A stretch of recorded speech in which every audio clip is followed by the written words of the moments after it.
Hey folks. So this video is going to be a derivation of the variation of parameters formulas. So that is, we're going to start from our second order ODE, right? And we're going to guess an ansatz of the form yp equals u1 times y1 plus u2 times y2, where y1 and y2 are already known solutions to the associated homogeneous equation. So they form a fundamental set, so they're linearly independent. And the goal is to come up with the unknown functions u1 and u2. So in class, we sort of said, well, the formulas are just given by, these given formulas, but we didn't really understand where they came from. We related to the first order system to sort of get some intuition of why it looks similar. But this video is going to be dedicated to understanding where these formulas come from. And at the end, I'll actually give a little bit of insight about what this looks like if I try to do variation of parameters for higher order systems, higher order equations. Okay. And so the derivation of these formulas, it really comes down to something from linear algebra, something called Cramer's rule, which you may or may not have seen, depends on if you took linear algebra. And so Cramer's rule is the following. It's a way of solving a matrix equation. So if I give you a square matrix, an n by n matrix, and your unknown vector x and given right-hand side vector b, then a goal is to solve the matrix equation ax equals b. Now, there are lots of ways of solving this equation. We can row reduce, we can, right? I mean, you can find the inverse of a, but Cramer's rule is an alternate way of solving this equation component by component. And it has the following very sort of interesting idea. So the ith component of x, the unknown vector x, the ith component is given by the following fraction. It's the determinant of ai, which I'll explain in a minute, divided by the determinant of a. Okay, so what is ai? Well, ai is the same matrix A, but you replace the ith column by that right-hand side vector b. So as an example, if I were looking at, say, a matrix A, which was 1, 2, 3, 4, and my b vector, my right-hand side vector was something like 7, 8, then the matrix A1 would be, well, you take the first column of A, 1, 3, and replace it with the b vector, and then you leave the second column untouched. Okay, and so I could take the determinant of A1, I could take the determinant of A, divide them, and that gives me somehow like the solution component by component. So that's kind of cool. So you could find A2 by replacing the second column, and that's it, okay? And this idea works, in fact, for large matrices as well. Okay, so we're going to use Cramer's rule at the end of our proof, but, before we get there, oh, that's interesting.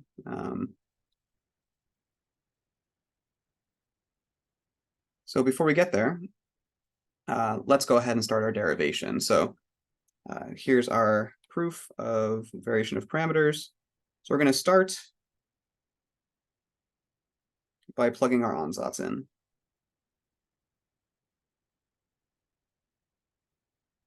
So plug in yp into our ODE, which means we'll, of course, need to take some derivatives. So just as a reminder, yp is u1, y1. Just for the sake of notation, I'm going to suppress the x dependence. But of course, all of these things are functions of x, right?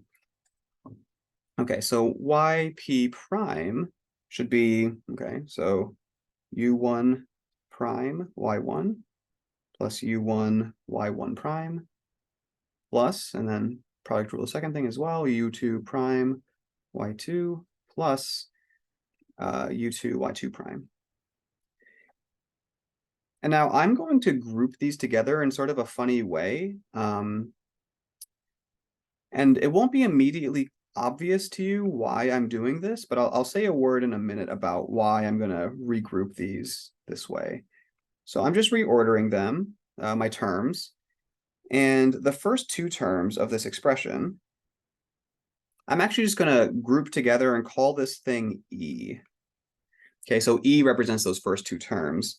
And so yp prime is like some expression E plus, okay, the last two terms. So u1, y1 prime plus u2, y2 prime. Okay.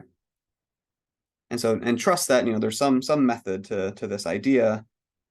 which will become clear eventually. Okay, so yp double prime then, well, look, to save myself some heartache, I'm just going to say, well, you take the derivative of e, which again, you could do by a bunch of product rules, but I'll just leave it as d dx of e plus, and then I need to take the derivative of my last two terms. So again, product rules. So u1 prime, y1 prime, plus u1, y1 double prime, plus, okay, product rule the second one, u2 prime, y2 prime, plus u2, y2 double prime. Okay.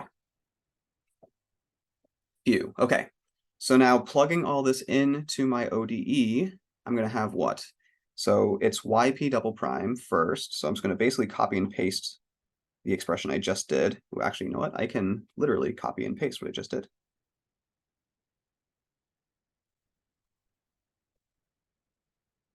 Isn't that convenient? Okay. So there's my yp prime, yp double prime, plus, now the next term is going to be p of x, right, times yp prime. And so again, maybe I'll just box that off and then just grab all of this, copy paste. I guess duplicates even faster. Plus q of x times yp.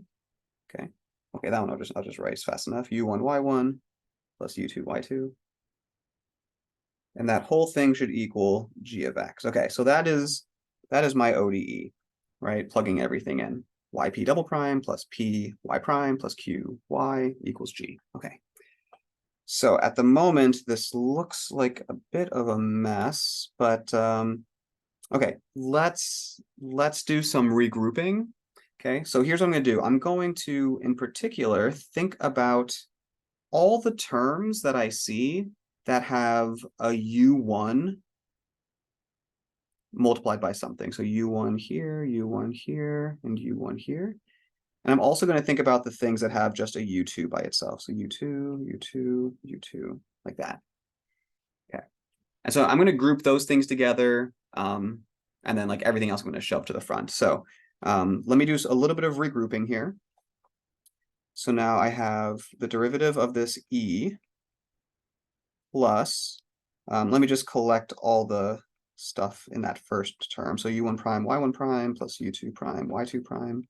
Okay, I'm going to take the colored stuff and group that later. Okay.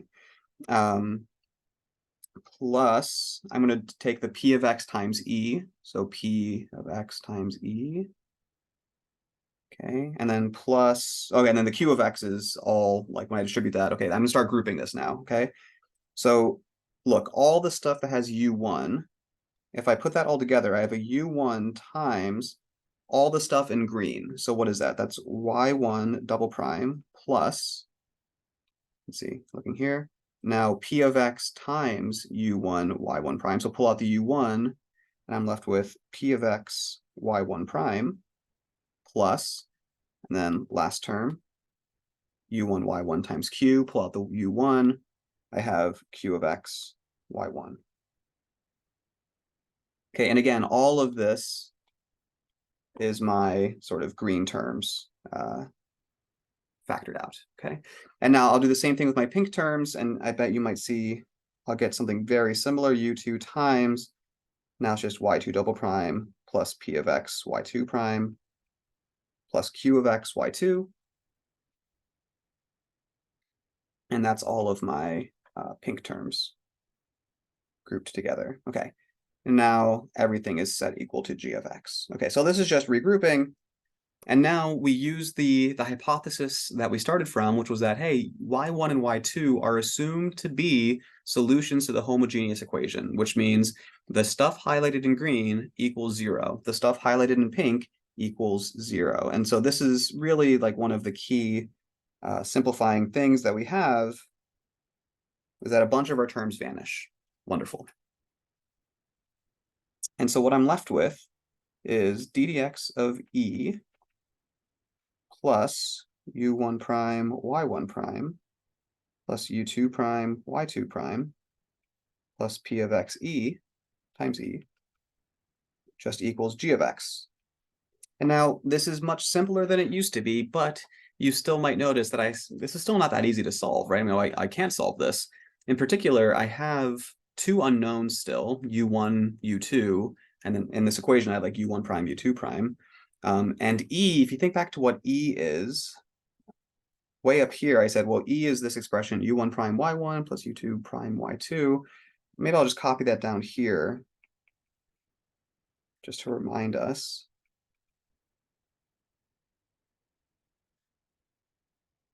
Okay. And so at the moment, we really sort of have, one equation, but two unknowns. And in particular, the way it's written here is that you have one unknown, which is u1 prime, and the other unknown, which is u2 prime.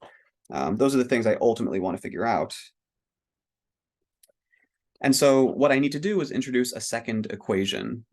So now one way to think about this is right now my system is underdetermined. I mean, I have one equation, two unknowns, so presumably I have infinitely many solutions to this equation, but there's no methodical way of choosing just one.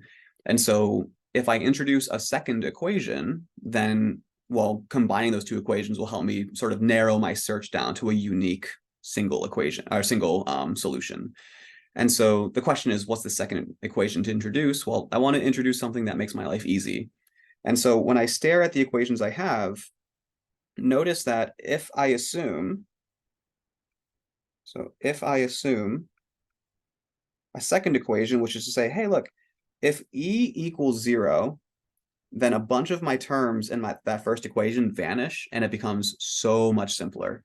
Okay, and this is why, by the way, I introduced that E at the beginning, is I sort of knew we get to this step, and it becomes a lot easier to see, hey, if I make E 0, all the stuff in yellow disappears, and my equation becomes much simpler to deal with. Okay, and so this is the assumption I'll make. So if I assume equals 0, then the equation simplifies.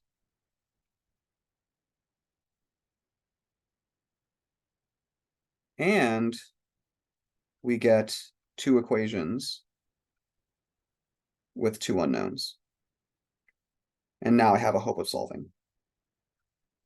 And so just to put it all together, right? So if E is 0, I really have some equation that looks like u1 prime y1 plus u2 prime y2 equals 0. That's me setting E equal to 0. And then the first equation we had with all the E's in it, well, that all vanished, all the E terms vanish. And so my second equation is just u1 prime y1 prime plus u2 prime y2 prime equals g of x. Okay, that came from the equation above with all the yellow terms and highlighted yellow terms disappearing. Okay, and now this is a much nicer looking equation. And in fact, this has the form of a linear equation in the unknowns u1 prime, u2 prime. Okay, so that is, if I think about u1 prime and u2 prime being my unknowns, I can rewrite this as a matrix vector multiplication problem.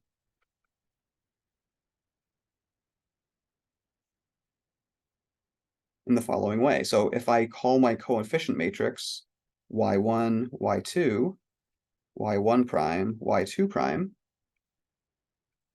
with my unknown vector u1 prime, u2 prime, multiplying this matrix and this vector, well, it should equal the right-hand side 0 g of x.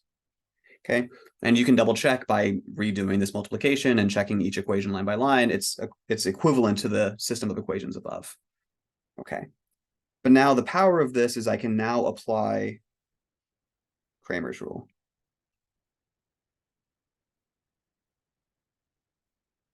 Because Cramer's rule is a way of solving for, well, the unknown u1 prime and the unknown u2 prime. And so Cramer's rule says, well, u1 prime should be the determinant of the matrix where, so my coefficient matrix is this matrix of y's. So I'm going to replace that first column by 0 g of x, and the right-hand side, or so the right-hand column stays the same. And then divide by the determinant of that matrix, so y1, y2, y1 prime, y2 prime, and aha, that denominator we recognize as the Wronskian, of course. And so when I calculate the determinants, well, for the numerator, I have 0 times y2 prime, which just is 0, minus y2 g of x. So there's that minus y2 g of x divided by, well, the determinant of the denominator is exactly the Wronskian. And hey, that's the equation for u1 prime that we claimed above. And quickly, let's go through the second one, u2 prime, in a very similar way. Now I'm going to replace the second column of my coefficient matrix with 0g. Denominator is still the same.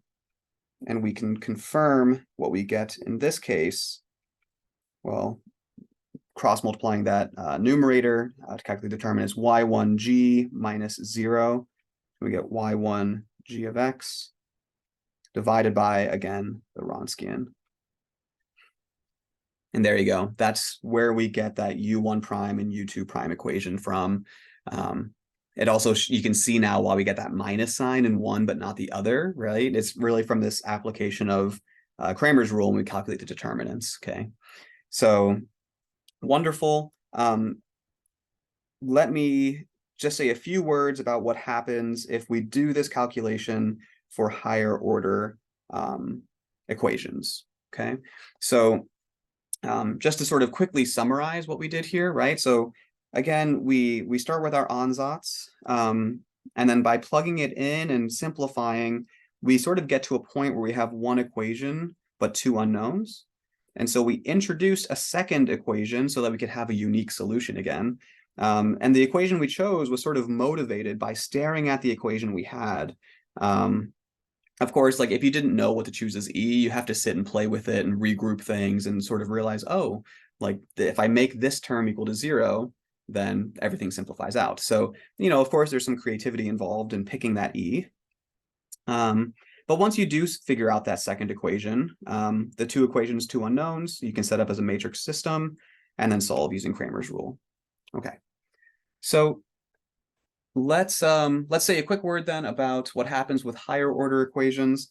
So if I were to do the same process, so the same ideas work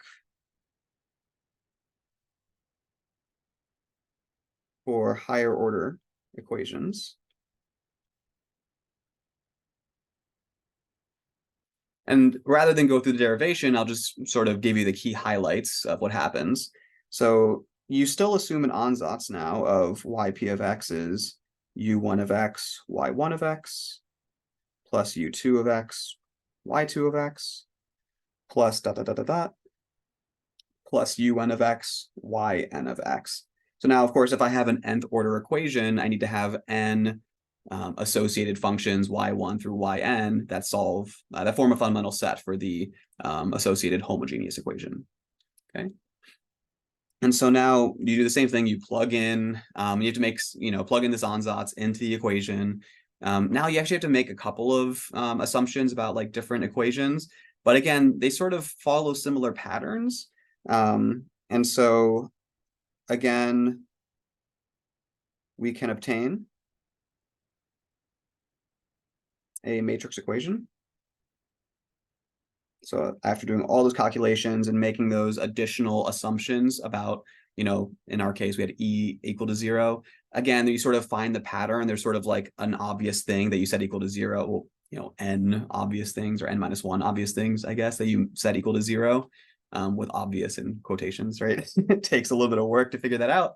But once you get there, you'll get a matrix equation that looks like this. So it'll be y1, y2, dot, dot, dot, yn, y1 prime, y2 prime, dot, dot, dot, yn prime, and then all the way down to y1 to the n minus first derivative, y2 n minus first derivative, and then yn n minus first derivative. So that's my big n by n matrix of coefficients times my unknowns, u1 prime down to un prime. And this equals, so on the right-hand side, what will happen is you have a bunch of zeros, and then the last term will be g of x, okay? And again, all the zeros are coming from like we did above, assuming e was 0. You sort of make the similar assumptions, make n minus 1 similar assumptions, and the last equation's coming from the original ODE. And again, we apply Cramer's